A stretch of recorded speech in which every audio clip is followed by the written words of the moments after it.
Bendiciones a todos mis hermanos. Bueno, aquí les presento el resumen de una clase que estaba pendiente. En primer lugar, las epístolas paulinas, las cartas generales y también la primera parte del libro Apocalipsis, que estamos tocando el tema de las iglesias del Apocalipsis. Ya hemos visto la iglesia de Éfeso, ya vimos la iglesia y la iglesia de Esmirna. Entonces, vamos a analizar paso a paso este resumen de las clases que ya hemos transmitido. ¿Ok? Entonces, eh, básicamente son 13 cartas paulinas. Algunos añaden a Hebreos, que más adelante lo vamos a ver. Entonces está como tal, eso, los diferentes puntos de vista. Algunos creen que lo escribió Santiago, otros dicen que fue Pablo. Sin embargo, de todos modos lo vamos a ver más adelante. Entonces, como introducción, básicamente en este aspecto vemos que las fechas consignadas aquí en estas cartas escritas son aproximaciones, de acuerdo a los reyes de la época que gobernaron en ese tiempo. Entonces, lo que se va a hacer aquí solamente son aproximaciones.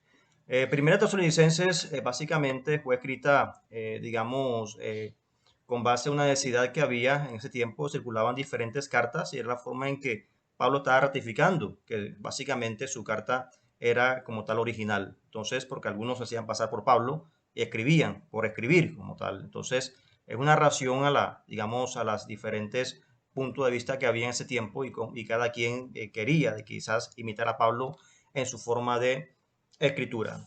Y de esta manera también, perdón, según Tesalonicenses fue escrita básicamente con ese objetivo, de que esa manera la iglesia cada día este, estuviese apercibida también de la segunda venida de Cristo, de su venimiento eminente, y asimismo estar preparado para ese futuro glorioso por parte del Señor.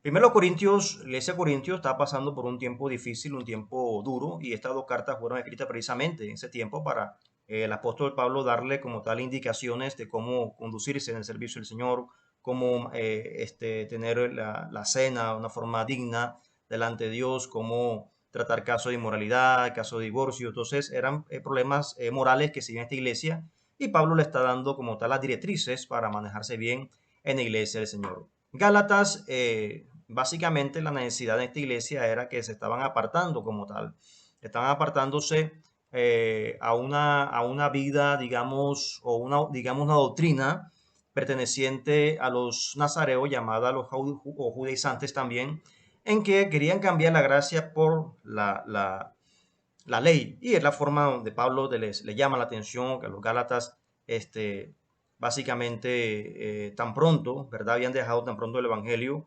digamos, que se le había predicado cambiándolo por algo diferente, o sea, aspecto de la ley como tal, mosaica, y es que ya estaban como tal en la gracia. Entonces, esa fue la importancia de Gálatas. La carta a los romanos es la forma en que Pablo también le está dando a esta iglesia, una iglesia, en su mayoría judíos, en que ellos básicamente tuviesen preeminencia también, tengan como que esa estima a los gentiles, porque estaban encerrados ellos mismos y no daban como tal esa preeminencia a los gentiles. Por esta razón, Pablo le escribe a la iglesia de Roma para que estén apercibidos en esta área y también le está dando un contexto teológico a que ellos puedan ahondar más en la forma doctrinal hacia también los gentiles.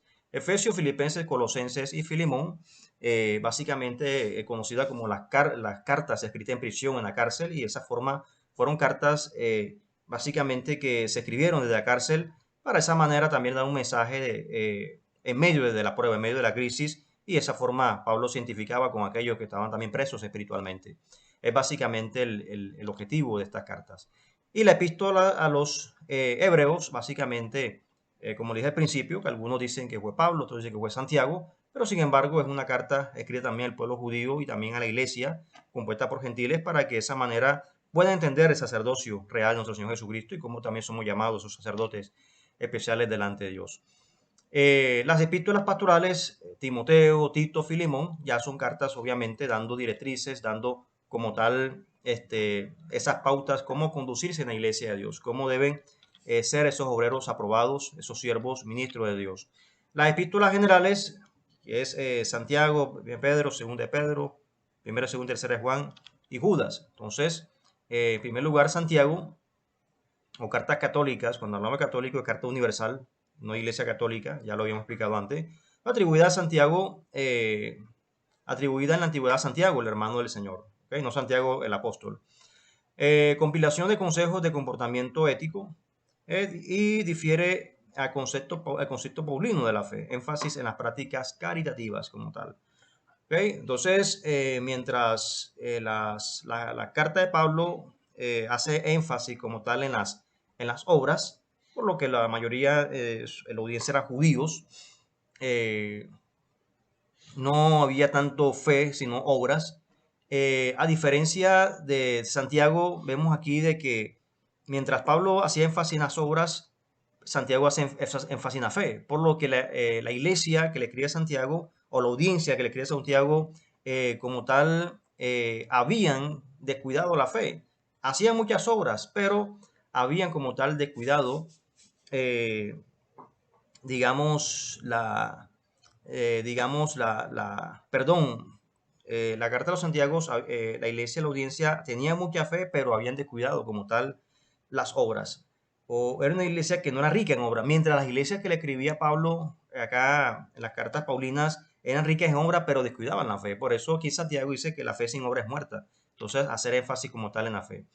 Primera de Pedro, escrita entre el año 95 al 112 después de Cristo, comparada con un sermón bautismal, privilegios, peligros envueltos para el modo de vida cristiano. 3 sesiones, los privilegios y valores del llamado cristiano, las obligaciones y responsabilidades de la vida cristiana, el significado ético del sufrimiento cristiano. Segunda de Pedro, defensa de la enseñanza tradicional acerca de la segunda venida de Cristo, explica la demora del fin del mundo. O sea, Dios es paciente para que todos procedan a arrepentimiento. Primera, segundo, tercera de Juan. Autor significa como Juan el mayor. ¿No? Algunos dicen que no es el apóstol. Sin embargo, yo digo que sí es el apóstol. Entonces, hay diferentes puntos de vista en esta área. Escrito alrededor del 100 a 110 después de Cristo. Y era salvaguardar de las herejías a la iglesia posapostólica. El anticristo combate el docetismo que se sostiene que el sufrimiento de Jesús fue solo aparente. Doctrina del amor ágape. Entonces, estas cartas obviamente combatían el docetismo que pretendían o expresar de que Jesucristo vino en espíritu, mas no vino en carne. Entonces, era una forma de atacar esta doctrina gnóstica de ese tiempo. Y Judas, escrito a principios del segundo siglo, contra las herejías, cita los libros no bíblicos o, digamos, libros que están en los apócrifos, que es el libro de Enoch, 14 y 15, el libro de Enoch, lo cita estudiado por los esenios. Entonces, aquí Judas hace esta expresión de este libro. No quiere decir de que no, obviamente, sea un libro apócrifo, no, de ninguna manera, sino que quizás no fue incluido en el canon, por lo que cuando se encontró ya estaba el canon establecido, estaba hecho. Entonces, ustedes saben, cuando hay un canon, ya se cierra un canon, no se puede incluir más libros como tal. Entonces, por eso los cristianos, cuando de esa época encuentran el libro de Enoch, ya no podían incluirlo, digamos, en el canon porque ya estaba cerrado. Pero sí lo leían como una referencia bíblica, como comentarios, para poderlo, digamos, profundizar más, que es primera, segunda y tercera de Enoch. Y vemos aquí que Judas lo cita también. Quiere decir que los primeros cristianos leían el libro de Enoch. Con esto no quiere decir que vayan a leer todos los libros apócrifos, de ninguna manera.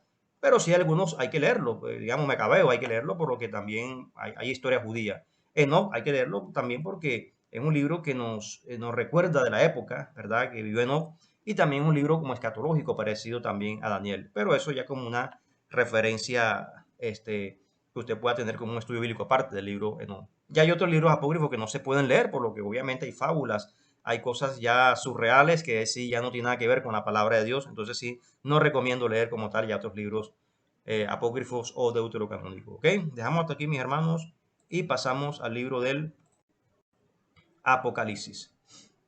Libro del Apocalipsis, que también básicamente estaba pendiente esta temática.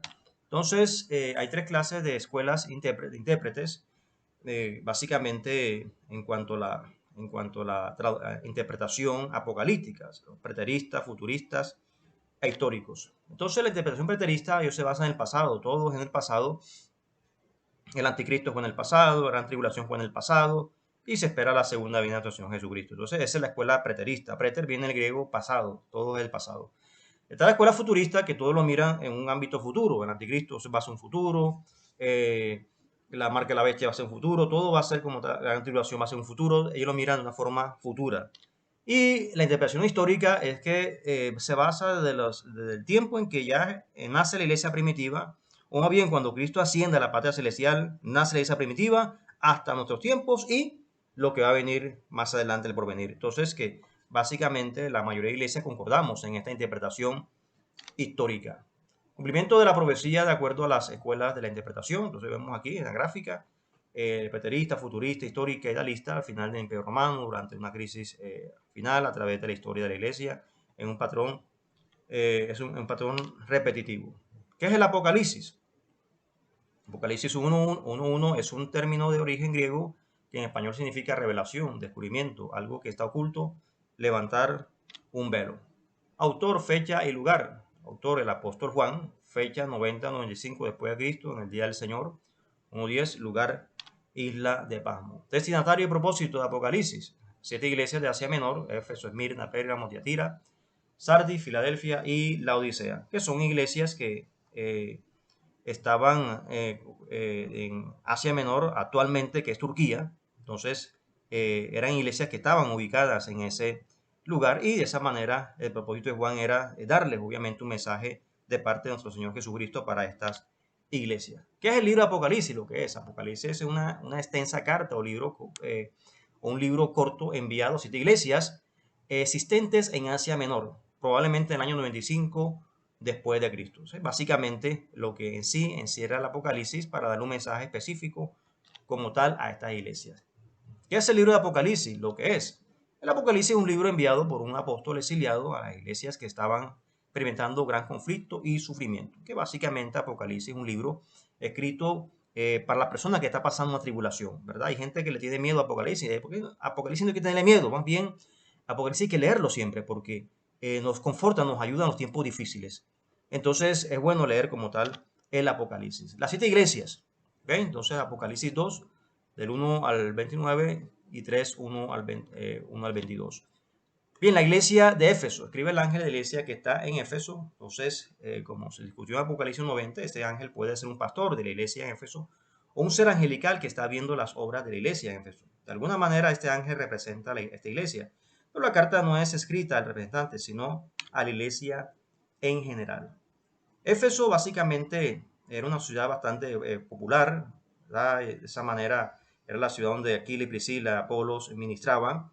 Era la ciudad donde el asociado cercano de Pablo, Timoteo, ministraba también.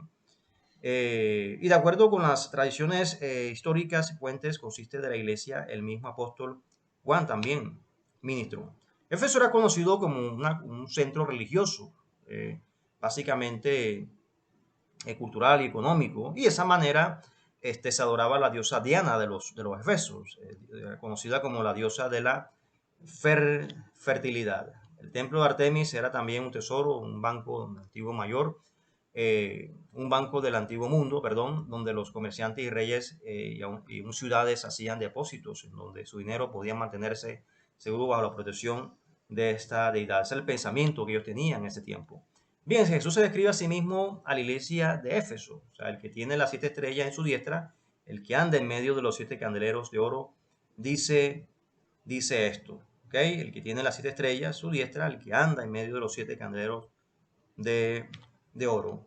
Sus obras y tu arduo trabajo, paciencia, Jesús sabe lo que esta iglesia está haciendo. Trabajaban fuertemente en la obra de Dios. Habían sufrido, habían pasado por tiempos difíciles, habían experimentado grande tribulación, pero tengo algo contra ti, has dejado el primer amor. O sea, habían dejado, no abandonado, sino dejado el primer amor.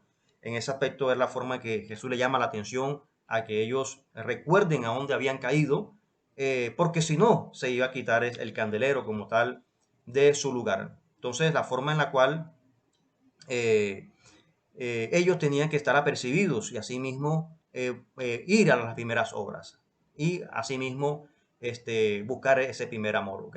Si no, vendré pronto a ti y quitaré tu candelero de su lugar. Jesús le da una advertencia, pues si no se arrepienten, él removerá su luz y su presencia. Cuando su candelero se ha quitado, ellos podrían continuar como una organización, pero ya no como una verdadera iglesia de Cristo Jesús. Eso es el término candelero, o sea, en el sentido de que si ellos no se arrepentían, no buscaban a Dios, ya obviamente Jesús quitaría su presencia, o sea, quitaría su mover, su unción de ese lugar y quedaría solamente como una organización, pero no era la iglesia del Señor, la iglesia que el Señor quería. Entonces, era la situación que había contra la iglesia de Éfesos. Los nicolaitas también atacaban la parte doctrinal de esta iglesia y de esa manera los nicolaitas obviamente cumplieron estos aspectos al ser un sistema típico gnóstico, idólatra, inmoral, jerárquico, con misterios escondidos. Los nicolaitas, como todos engañadores que llegan al cuerpo de Cristo, reclaman que ellos no estaban destruyendo el cristianismo, sino que estaban presentando una versión mejorada y modernizada de ellos. O sea, engañaban, que pensaban que eran los mejores o los mejores traductores de la Biblia, más bien que estaban engañando como tal al pueblo de Dios. Al que venciere le daré a comer del árbol de la vida, el cual está en medio del paraíso. Entonces el árbol tipifica a Cristo y de esa manera básicamente es la tipología como tal de nuestro Señor Jesucristo. Y de esa manera es la forma en la cual ya ellos iban a tener ese acceso a la patria celestial. La carta a la iglesia de Esmirna. ¿Okay? Escribe el ángel de la iglesia de Esmirna. Esmirna era una gran y hermosa, orgullosa ciudad. Era, digamos, bastante cultural en el aprendizaje. Tenía orgullo de poder estar firme como ciudad. Esmirna era una ciudad excelentemente hermosa. Esmirna era una gran ciudad de comercio. Esmirna estaba al final del camino, del valle del río, y todo comercio de este valle fluía a sus mercados. Encontraba almacenes por medio de sus muelles. Tenía un mercado especialmente rico en vinos. Esmirna, como Éfeso, era una ciudad rica y de grandeza comercial. De esta forma se hacía culto al emperador romano, o sea, la gente adoraba como tal al emperador romano y de esa manera dedicaban como tal esa adoración a esta deidad en ese tiempo. Y de esa forma se reconstruye como tal. En el año 23 después que Esmirna se ganó el privilegio sobre otras ciudades para reconstruir el primer templo, para adorar al emperador César Tiberio. Esmirna era la ciudad líder en el culto romano de la adoración al emperador. ¿Ok? Y de esa manera se le rendía como tal tributo al rey diciéndole Señor. Esa era la forma en la cual, cómo le daban esa adoración. Y de esa forma, una vez al año, las personas tenían que quemar una pizca de incienso en el altar de la divinidad del César, y cuando hacían esto se les daba un certificado como garantía que habían practicado su obligación religiosa. A lo cual los cristianos no estaban de acuerdo con esto. Por eso muchos cristianos fueron perseguidos y muchos de ellos mataron en el ciclo romano de diferentes formas porque no le rendían honor al César y no decían que el César era el Señor. Porque a lo contrario, ellos decían que el Señor era Jesucristo. Ellos no tenían por qué rendirle honor a un César, a un ser humano. Su Señor era Jesucristo. Y de esa forma, a partir de allí, ya se quitan las monarquías a nivel mundial. Ya de ahí las monarquías empiezan a bajar el término de rey, algo que la iglesia instituyó, que su Señor era Jesucristo, no tenían que rendirle pleitesía como tal a un rey. Entonces, es la forma en la cual los cristianos, obviamente, luchaban contra esta situación. Entonces, Jesús se describe a sí mismo a la iglesia de Esmirna, el primero y postero, el que estuvo muerto y vio, dice esto. Y de esa forma era para recordar, digamos, los cristianos en Esmirna que ellos servían al Señor resucitado, victorioso sobre la muerte. La muerte no pudo detener a Jesús y no puede detener a su pueblo. Yo conozco tus obras, tu tribulación y tu pobreza. La iglesia de Esmirna pasaba tiempo difícil, pasaba tiempo de tribulación, tiempos duros. Sin embargo, Jesús comprendía como tal la situación por la cual ellos estaban viviendo, el tiempo difícil que ellos como tal estaban pasando. Pero tú eres rico, en el sentido de que a pesar de que había una pobreza espiritual, ellos tenían como tal esa riqueza espiritual. Tenían una pobreza material, pero eran ricos espiritualmente. En contraste, los cristianos en la Odisea pensaban que ellos eran ricos, pero en realidad eran pobres. Apocalipsis 3:17, la Odisea era una iglesia rica, pero pobre. Es mejor ser una iglesia pobre, pero rica, que una iglesia rica, pero pobre. Entonces era la forma de dedicar, digamos, los atributos como tal que tenía aquí la iglesia de Esmirna. Lo que Jesús quiere que la iglesia haga, ¿verdad? Cristianos de Esmirna. No temas en nada lo que vas a padecer.